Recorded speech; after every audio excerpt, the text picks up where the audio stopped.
Hello everybody, welcome back to my basement. I'm here today to do a demonstration of how to use Mplus using the University of Iowa's virtual desktop. First step is to make sure that you are signed in to the campus VPN, so that is something I have already done. Second step here is to grab the materials that we need for this example.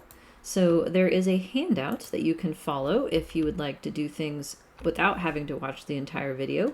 So steps we would have already done up to this point: make sure that we have two-factor authentication set up, make sure we have logged into the VPN. You may also want to map your H drive to your computer if you haven't done so already, because that tends to be the easiest place to find your files. But if that doesn't, if you don't want to use the H drive, you don't have to. I will demonstrate how to work around it as well. And you will also want to have grabbed the files that are at this link. So I will go ahead and do that, and I will save these to my desktop as a new place. That way I can show you how to access files in an unknown location relative to the virtual desktop. So there we go, we're connected very well. Once we get to the virtual desktop page, so it's linked here from the main course page, I have already set this up, and so it remembers who I am, so I'm going to go ahead and log on. And on my home, it has shortcuts saved for things that I have used before, but everything else that you have to choose from is going to be under this apps menu. And you'll see there's a whole bunch of different programs. Two in particular that we will need for this class this semester are Windows Explorer, which I have already saved as a favorite, as well as Mplus, which is right here. So I'm going to save that as a favorite as well. And I'm going to open up Windows Explorer. Yes, please. And I'm going to open up Mplus from inside this virtual desktop as well. So it takes a few seconds for these programs to load, but when they do, you will see another window pop up for each one. It looks a lot like you're working on your own machine, but you have actually connected to the remote server instead. So now on my home screen, the things that I've been using are saved there. So now we have this right here is the virtual desktop version of where your stuff is. And so you'll note that I have an H drive here. This is the same H drive that you have access to on campus from any computer once you have signed in using your own ID. You can also figure out where your own stuff is. For instance, my local disk C. I can go to users. That's me. Go to my desktop. And then here's the file that I had downloaded. Before I'm able to use that file, though, I have to extract its contents. So I right-clicked on it, hit Extract All, and that will unzip it into a folder that I can then edit. So this step is necessary if you are on a Windows machine. From what I understand, it is unnecessary if you are on a Mac. So be it. But I'm doing this in front of you to remind you that this is one step that you need to do. Okay. So then now I can tell Mplus where my files are if needed. So I'm going to shut that one, minimize that one for right now. And inside Mplus, I'm going to make this big. First step is to open up a syntax file. So I'm going to go to the File menu, click Open, and then navigate to the place where I just stored my files, which was in the desktop, and it says nothing found because it's looking for an input file. So we'll go through the same process of navigating to the folder that I just downloaded. Always fun, there it is. And inside this Mplus folder, come on, there we go, I have two input files. So in the world of Mplus, the .inp extension is the syntax or code that you write to estimate models. The other possible extension we'll see is .out for output. And these are just text files, which means that you can write in them using any text editing software. You don't have to be inside Mplus to write up your model. So the first one that we'll look at is example syntax for type equals basic.inp, and we'll go ahead and open that. And of course it opens in very tiny font. You can always change your font, which I will do here so that everyone can see it a little bit better. Make it nice and big. There we go. So, welcome to Mplus. For the most part, I do not use any of the shortcuts up here other than run. You'll note that the syntax is colored. It uses the same basic color conventions as a lot of software programs, where green indicates comments, blue indicates program recognized commands, and everything else that you would edit is in black. So you'll notice the first thing that I have up here is a set of exclamation points that forms a header, and it has the lines in it, Mplus syntax cannot exceed 90 characters. So that is why I have this visual divider here that ends at column 89, which is something you can see in very tiny font at the bottom right-hand corner of my screen. I often put these in here to remind myself not to type past that point, because the Mplus program will not recognize anything past column 90 in the syntax file. The other 1985-ish type convention that I want you to recognize is that variable names and parameter labels cannot exceed 8 characters.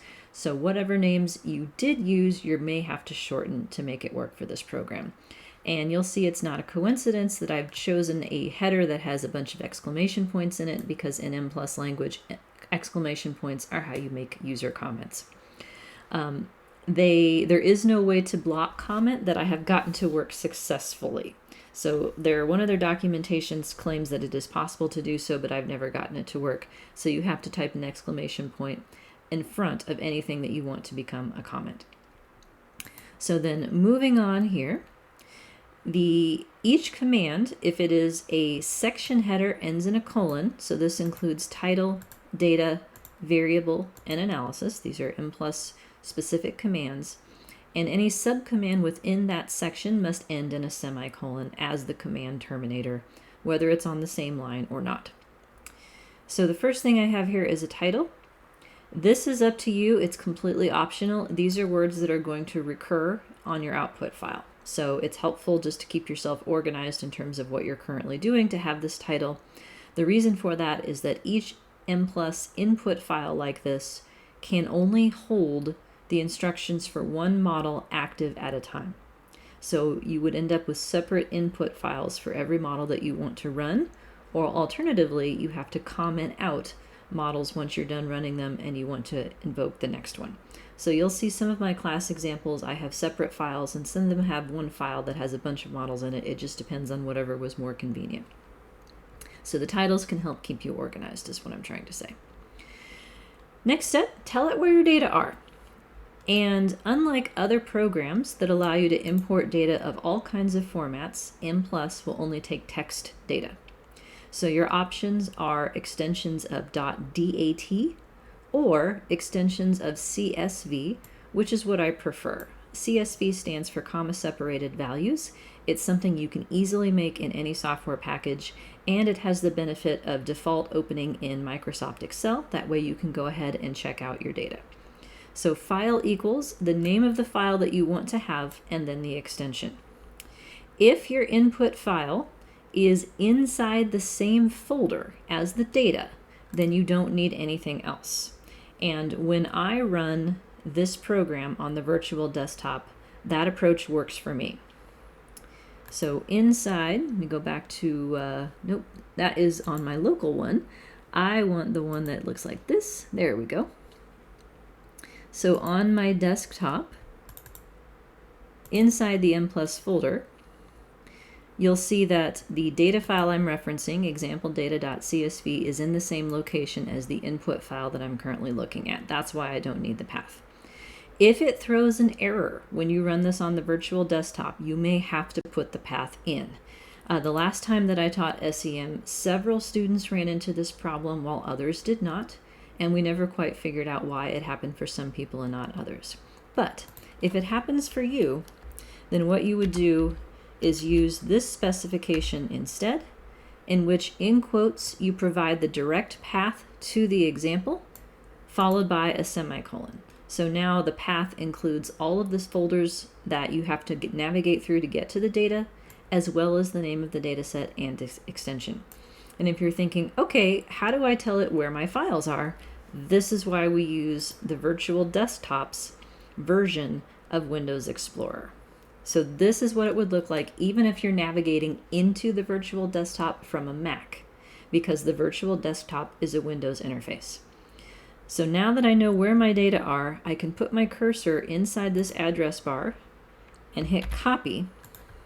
And now I can replace where this was before in terms of the path with the new thing. So you'll note right away a couple of problems. The line goes past 90, and this C thing has a dollar sign, excuse me, where there should be a colon. So for this reason, it can be helpful to move your files to a directory that has fewer subfolders so that you don't end up with the path that is too long. So I'm going to go back to my original path where it is saved inside the folder for this class. That way it's shorter and it should work just fine for me.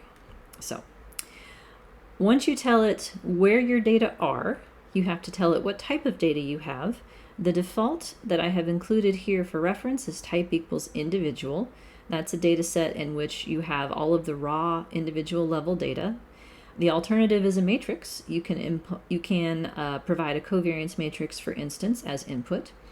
And then format refers to the type of data file that it is, whether it's free format, meaning that it is comma delimited or tab delimited, versus fixed format. If it's fixed format, you have to give the format statements, which is kind of a pain.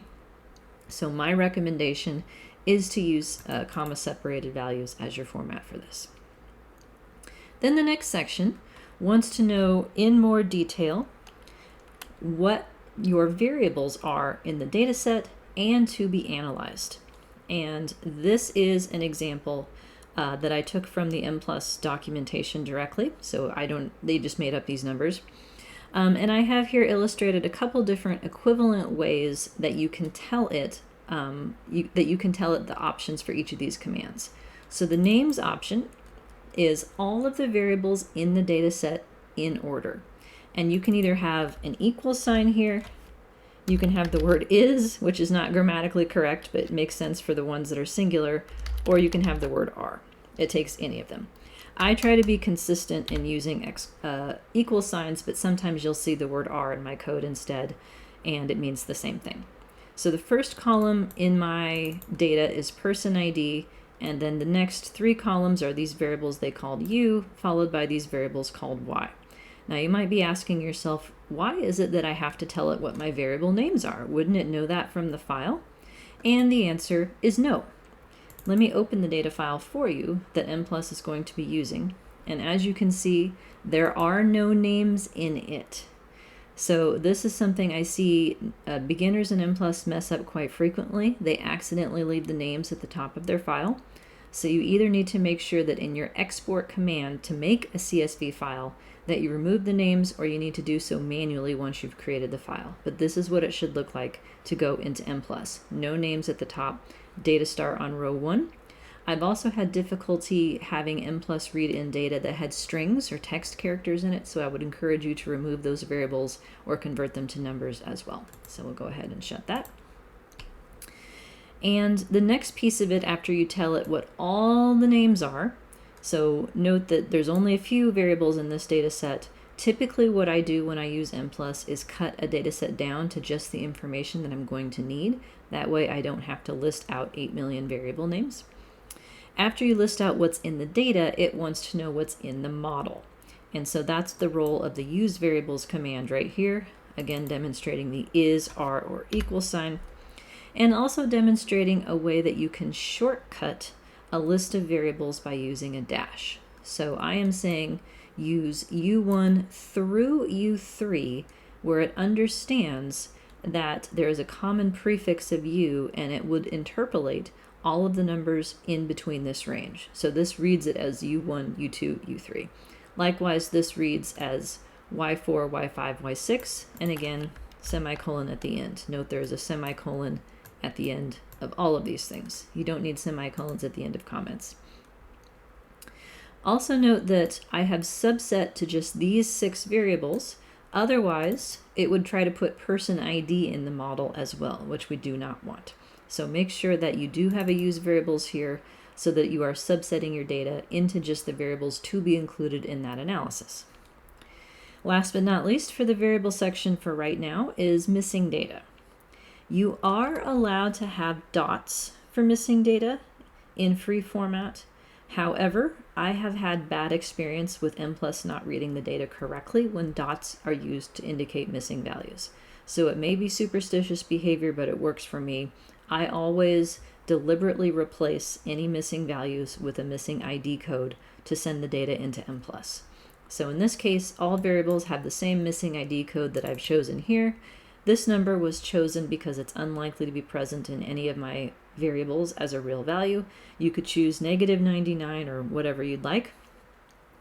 It is possible to tell it different missing data codes per sets of variables, but it's easiest if they all are the same. And then last but not least here, under analysis, we are running type equals basic, which simply prints descriptive statistics. So this is just for demonstration purposes and also to make sure that it is indeed reading your data correctly. So I'm going to hit run up here and note that it wants you to save first, which it will do, and then a black box is going to pop up. It will run the analysis.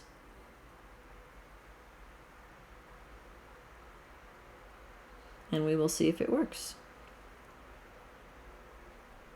Okay, it did. Hooray. Now, of course, this is in tiny font as well. We'll go to the edit menu, change the font so that we can read it a little more easily here. Let's go to 16. There we go. So this is an output file.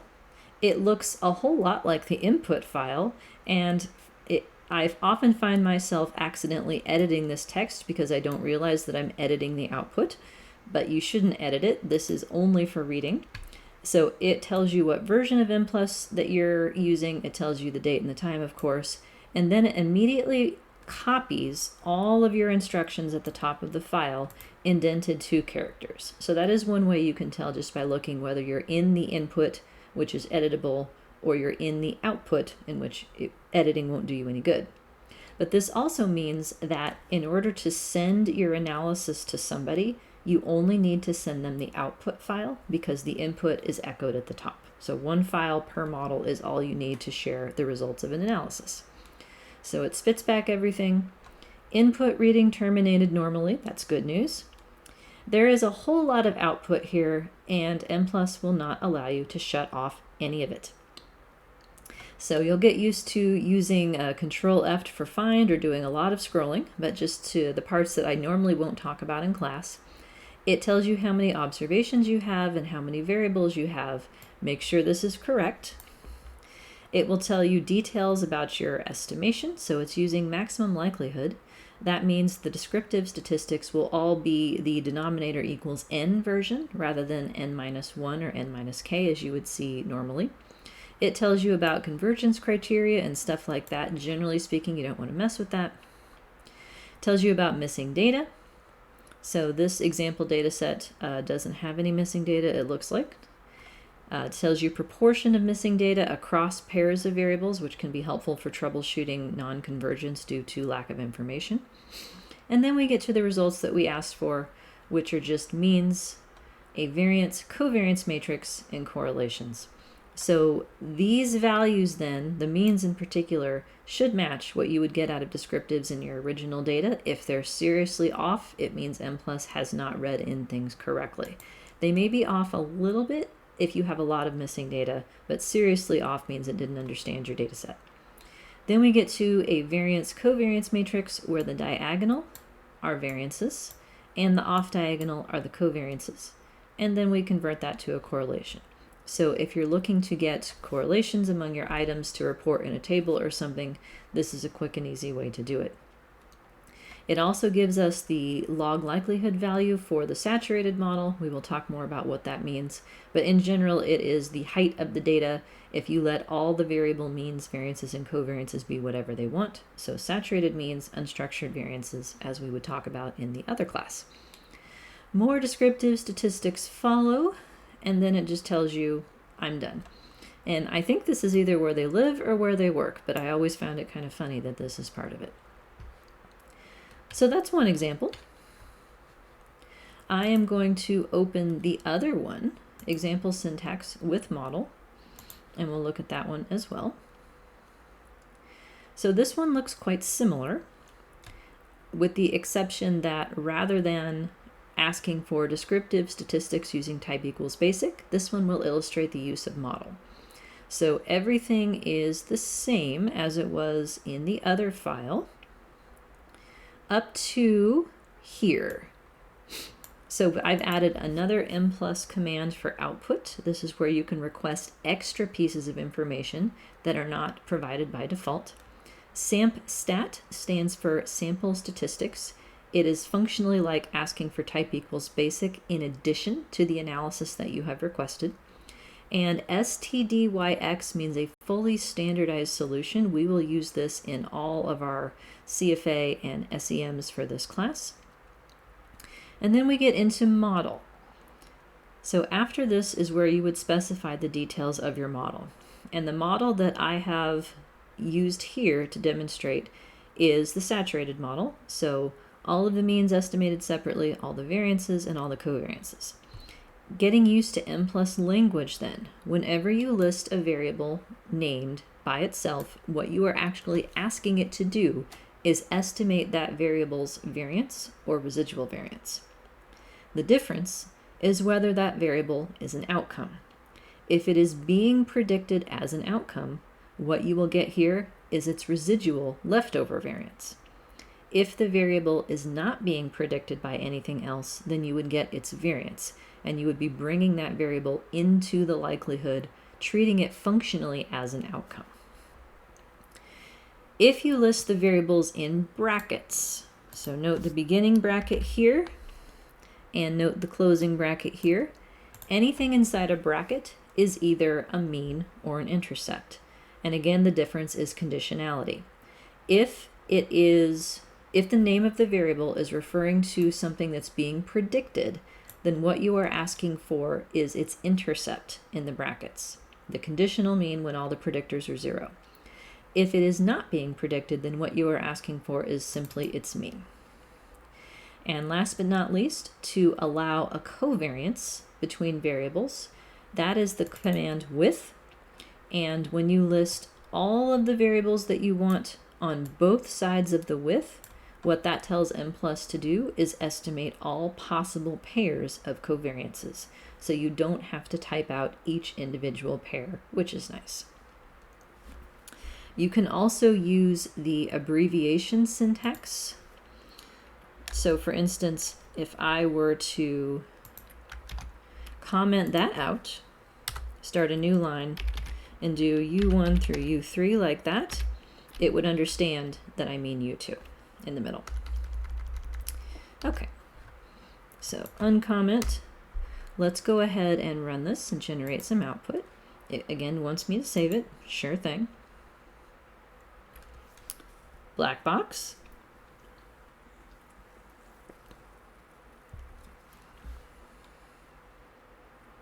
Thinking, thinking, thinking. It does take longer inside the virtual desktop than it does on my own desktop, but that's a small price to pay given how expensive the program is to purchase. There we go. Now we have output. So once again, the input is echoed at the top, but spaced over 2 characters. And we get into the results. So the same stuff that we saw before with respect to descriptive statistics, more descriptives, and then we get conflicting information. So model estimation terminated normally sounds like a good message, but then the rest of this is mad at us. And it has ascertained quite correctly that the U variables in this case are actually dichotomous. So that we will learn later in the semester how to properly specify ordinal or binary outcomes or nominal outcomes or count outcomes. Right now, this analysis is treating everything as if it were continuous. But it's actually fortuitous that it threw an error because I can demonstrate another use of the output file. So it tells you problem involving the following parameter, number 26. And at least in this case, it tells you what it is, but sometimes it doesn't. So this number then, after you go through the output, at the bottom, there is a section called Tech 1, and you see all the numbers in each of these columns. These are parameter numbers. So whenever you get an error message that says, there's a problem with parameter 26, you'll have to go looking through that section to figure out what 26 is. And so right now it looks like it is indeed the covariance between y5 and y6 that it was somehow unhappy with. The rest of the output though, so model results refer to, actually let me back up here, let me get to fit. We will talk about fit a great deal in the next coming weeks, but these are our indicators as to how well our specified model matches the original means, variances, and covariances in the data. Since what we asked for are just the means, variances, and covariances, it matches perfectly. So you will learn how to interpret all of these numbers. 27 different things were estimated. That is what free means. Free to be not zero, free to be a number. Model results, this refers to the unstandardized solution, so the regression type solution in the original scales of the variables. So what is listed first are all of the widths, so all of these right here are covariances. The first column is the estimate of whatever parameter you've requested. Next is the standard error. If you take the estimate and divide by the standard error, that gives you the third column. And Mplus treats this as a z-test statistic without denominator degrees of freedom. So it provides a two-tailed p-value that goes with each of these z-test statistics for a single numerator degree of freedom. So for each parameter to be tested. So we have all of the covariances among the variables here first. Then we have the variable means, and they're listed as all means because nothing is being predicted. Likewise, these are listed as variances because nothing is being predicted. Then we get down to the STDYX, which is the fully standardized solution, in which case what used to be covariances become correlations. So these are all Pearson correlations among our set of 6 variables. Standardized means and standardized variances, of course, then are 1. And that should be it. So you don't have to save anything in the output. You can edit the output, but it doesn't make sense to do so because it will get overwritten. So if you want to save this and run a different version of the same syntax, you can save it as a different name, for instance. And then you can append, whatever characters you need to make sure that you can keep straight which output file is which. Throughout the course of the semester, we will do more with some of the other options. In particular, the plots. So we will ask for plots as complementary information to some of our models. And so when you want to see the plots or edit the plots, this is how you get to them. Diagrams automatically are drawn for you. I don't tend to use them, but you can have it draw a diagram, or you can have that option shut off. So under Mplus, it asks what kind of output you want, and then it asks whether or not you want a diagram. I'd change it to no diagram. And then all of the current input and output files that you have open will be listed right here within the same. I can tell you that more than one instance of Mplus can run at the same time, and so it may be more convenient to have multiple instances rather than having all your files within one instance, but that's up to you. Okay, I think that's all I had to say about that. We will go over more specific parts of the code, but I just wanted to give you a sense of what it's like to work with the program and run things. And that's it for now. So we will see you on the other side. Thanks for watching.